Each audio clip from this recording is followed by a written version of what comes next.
It's time for Defending and Commending the Faith with Joe Mott, inviting the atheist, agnostic, and skeptic to examine for themselves the evidence for the Christian faith.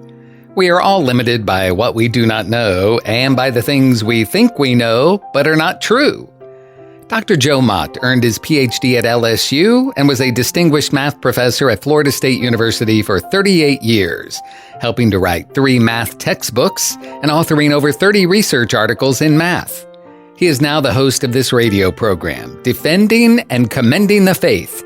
Here is Joe Mott. Hello to everyone. Welcome to the program. Followers of Christ are still being called into action for defending and commending the Christian faith. We have been discussing 6 key tenets of Darwinian evolution, including random mutations, natural selection, and genetics. The first 5 tenets appeared in Darwin's magnum opus, The Origin of Species by Means of Natural Selection, in 1859. The subtitle of which is The Preservation of Favored Races in the Struggle for Life. One of the biggest weaknesses in Darwin's original theory was that he lacked a correct mechanism for heredity. He did not know about genes or DNA. This problem was largely solved through the rediscovery of Gregor Mendel's work and later discoveries of DNA.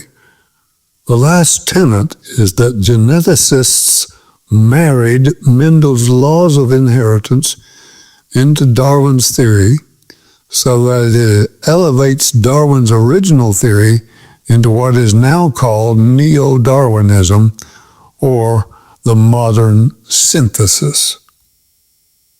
Let's review how Darwin's theory came about. Darwin's father, considering the 16-year-old a wastrel interested only in game shooting, sent him to study medicine at Edinburgh University in 1825. Later in life, Darwin gave the impression that he had learned little during his 2 years at Edinburgh. In fact, it was a formative experience. There was no better science education in a British university. He was taught to understand the chemistry of cooling of rocks on the primitive earth and how to classify plants by the modern natural system. The young Darwin learned much in Edinburgh's rich intellectual environment, but not medicine. He loathed anatomy, and pre-chloroform surgery sickened him. The university's radical students exposed the teenager to the latest continental sciences, but his father, realizing that the church was a better calling for an aimless naturalist, switched him to Christ's College, Cambridge, in 1828. Sometime later, Darwin jumped at the suggestion of a voyage to Tierra del Fuego at the southern tip of South America aboard the HMS Beagle. On December the 27th, 1831, Charles Darwin left Devonport, England, aboard Her Majesty's ship Beagle. As Darwin set sail, he says he was a Bible-believing creationist. In his words, recorded in the Life and Letters of Charles Darwin, Volume 1, page 45, he said, "I did not then in the least doubt the strict and literal truth of every word in the Bible. However, the notion that Darwin was ever a Bible-believing creationist was later widely disputed despite his statement to the contrary. The circumnavigation of the globe would be the making of the 22-year-old Darwin. 5 years of physical hardship and mental rigor, imprisoned within a ship's walls, offset by wide-open opportunities in the Brazilian jungles and the Andes mountains, were to give Darwin a new seriousness. As a naturalist, he could leave the ship for extended periods, pursuing his own interests. As a result, he spent only 18 months on the voyage aboard the ship. On the last leg of the voyage, Darwin finished his 770-page diary, wrapped up 1,750 pages of notes, drew up 12 catalogs of his 5,436 skins, bones, and carcasses, and yet he still was interested in scientific questions. He wondered, for example, was each Galapagos mockingbird a naturally produced variety? Why did ground sloths become extinct? He sailed home with problems enough to last him a lifetime. When he landed in October 1836, his interest in being a vicar had faded, the gun had given way to the notebook, and the supreme theorizer, who had always moved from small causes to big outcomes, had the courage to look beyond the conventions of his own Victorian culture for new answers. With his voyage over, and with a £400 annual allowance from his father, Darwin now settled down among the urban gentry as a geologist. He was making adult decisions about his life and was looking beyond the present to his lifetime work. He befriended Charles Lyell, a geologist, and he discussed the rising Chilean coastline as a new fellow of the Geological Society in January 1837. He was secretary of the society by 1838.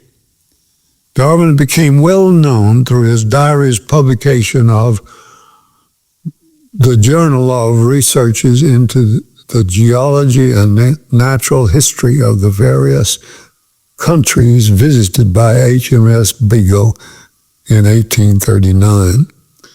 With a £1,000 Treasury grant obtained through the Cambridge network, he employed the best experts and published their descriptions of his specimens in his Zoology of the Voyage of HMS Beagle in 1838 to 43.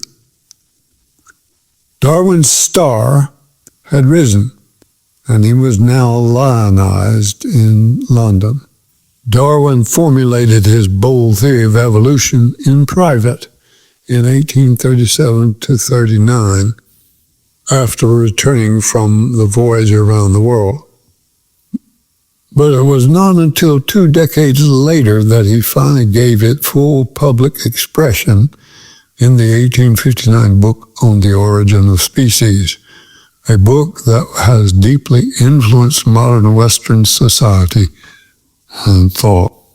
The late Harvard paleontologist Stephen Jay Gould said, "Evolution is a fact. I believe that Michael Ruse, a British-born Canadian philosopher of science and former professor at Florida State University, also said that evolution is a fact. Other evolutionists say the same thing. Ruse also said that evolution is a religion, and that Richard Dawkins and his new atheist friends' treatment of the religious viewpoint is pathetic to the point of non-being. Richard Dawkins, in The God Delusion, would fail any introductory philosophy or religion course. Proudly, he criticizes that whereof he knows nothing. I think Dawkins may have failed any introductory logic course as well. Allow me to answer questions commonly posed concerning evolution. Question 1. Is Darwin's theory of evolution a fact? No, I think not. It has not been proven and cannot be replicated in a laboratory, and some claims would have happened millions of years ago. It has gone through many changes over the years since 1859 to conform to the evidence, and many scientific issues still remain. Question 2. Is there any proof that evolution happened? That depends on what you mean by evolution. If you mean evolution is change over time, then you see it all the time. People are born, grow, age, and die. Here are 4 common ways that evolution is used. First, microevolution, which refers to small-scale evolutionary changes, typically within a single population, that occur within a population or species over a relatively short period of time, such as the color of peppered moths or the size of beaks of finches. This is certainly true. Second, macroevolution, which refers to significant evolutionary changes that occur over long periods, often resulting in the emergence of new species. This has not been observed and certainly not proven. Third, universal common descent, which means organisms descending from a common ancestor. You and I have ancestors, but the emphasis here is on the word common. The common ancestor is meant to be a single-cell reproductive organism. That I am not sure about. Fourth, natural selection or survival of the fittest. I'm not sure about this either, but we will continue to discuss natural selection and perhaps can come to a conclusion. Evolutionists say that life forms became more and more complex through a gradual process. However, some scientists have given up on the notion of gradual change. They insist that there is not enough time since the beginning of the universe for all the required changes to have taken place gradually. Moreover, Darwin's theory seems to assume life already exists. I am unashamedly critiquing evolution and pointing out some of its flaws. The stranglehold of evolution's capture of public thought is profound and is a barrier to the gospel for millions of people. Once people understand the scientific weaknesses of evolution and how it undermines the gospel, it need not be as big a juggernaut it masquerades as. In giving reasons for what Christ's followers believe, we are to do so with gentleness and respect. 1 Peter chapter 3, verse 15. But we are told in 2 Corinthians chapter 10, verses 3 through 6, for though we walk in the flesh, we do not war according to the flesh. For the weapons of our warfare are not carnal, but mighty in God for pulling down strongholds, casting down arguments, and every high thing that exalts itself against the knowledge of God, bringing every thought into captivity to the obedience of Christ, and being ready to punish all disobedience when your obedience is fulfilled. Question 3. Is the Big Bang good news or bad news for Darwin's theory of evolution? In my opinion, it's bad news. Why? Darwin's theory requires extremely long periods of time to produce the necessary changes in living forms. However, the Big Bang Theory says there was a beginning of the universe now reckoned to be about 13.7 billion years ago. That does not provide enough time to support Darwin's theory of evolution. According to most calculations, a universe of 100 billion years is not old enough for the development of a single cell. The Big Bang Theory is consistent with the biblical account of Genesis, which affirms that God created the world ex nihilo, out of nothing. Some thinkers dislike the Big Bang Theory because it appears to be like biblical creation. Allow me to close this episode by reminding you, exercise daily. Walk with God.